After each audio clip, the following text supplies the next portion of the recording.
Okay, I am glad I finally got this nightmare fixed. The water leaks coming into the 2007 Dodge van. I'm going to show you the tools that I used, and the next two videos will show you exactly how I did it. For just a few bucks, you can repair this. What happens is you have a vent here, and it allows air to come in. But you also have water that comes in, and this air comes in to your duct system. And unfortunately, water gets in. Now, my drains were not clogged up. I don't see how they could get clogged up, not on this model. There's a screen under here, so like a window screen. Any debris gets in there would have to be small enough to get through the window screen. So that wasn't the problem. All right, the problem was just like I thought. Water coming down, going under this plastic right here, and going into the car, into the duct system. This is the seal that I put in. It's called ultra black silicone, but it's actually gray. But it's ultra black, and I dressed it up as best I could to make it look professional, and it works. I flooded it, and not a drop of water gets in the car. And what happens, I'm going to show you the tools that I use.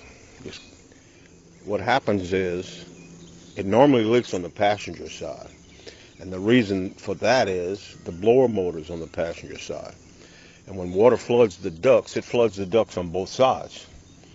And where the blower motor is attached to the ductwork, there are evidently holes, and the water leaks through those around the blower motor into the passenger side. Now, I was getting a little bit of water on the driver's side. Right now, this is the last thing you should do, and this is just as important as fixing it. You need to pull the carpet back so it can dry. It'll never dry unless you do this. I used a wet dry vac and paper towels. I sopped it as much as I could up with paper towels. Now, I put a board under here to hold it's hard to see it, but I have a board here to hold the carpet up so air can get under here to dry it out. And it's just about dry. All right, it's been over 24 hours since I put the silicone on. You have to let it dry 24 hours. All this is dry. Okay, so I'm going to have to leave this open for several days. If I need the car, we need the van, I'm going to just drop this down and then put it back up when I'm not using the van, so it'll completely dry. And you need to spray a good chemical in here. But anyway, to pull this carpet up, you don't have to take anything off.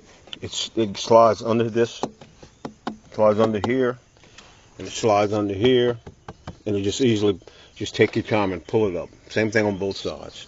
You don't have to take anything apart to get the carpet up. And then just put the carpet here on top of the seats with a weight if you need to hold it up until it dries.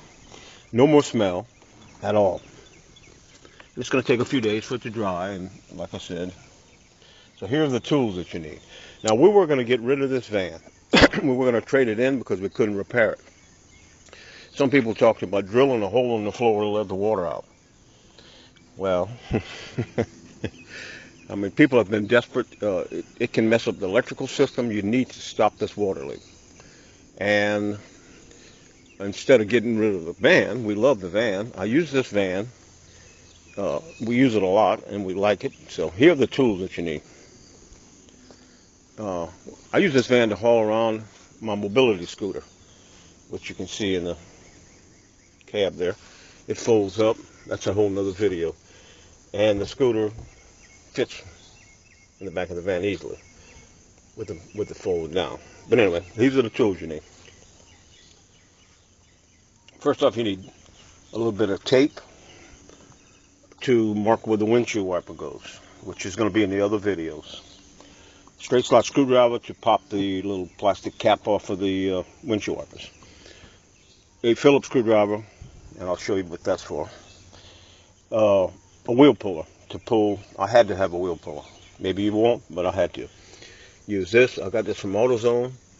It's a 27011 wheel puller. Now, what AutoZone does, they have a loan system. It's not a rental like I thought. It was a loan. You buy it for 30 something bucks. You use it, bring it back, and get all your money back. You're going to need a wrench to turn the top of your deal. And this is a 15 millimeter socket. It doesn't have to be an extension. It doesn't have to be a deep socket. 15 millimeter for the windshield wipers. Then you're going to need this little star tool, and I don't know what size it is, to pull the 4 screws off. An ultra black silicone. This is what's left of the tube. Got that at AutoZone. You're going to need lacquer thinner to clean the windshield, or some sort of cleaner. I wouldn't use mineral spirits. I'd use something that dries good. Of course, paper towels. And I use this as, those are weights. It's coconut oil. It's a coconut oil can. I just used it for weights. And a center edge razor blade to clean silicone up, to cut the little pieces of silicone after it's dried. And you're going to need some sort of a cleaner. Now this is it's just a Lysol, something with Clorox in it would work great to spray on your carpet. That's what that's for. And that's pretty much it. That's all the tools you need. Now with these tools, you can repair this horrible leak that's been going on for forever.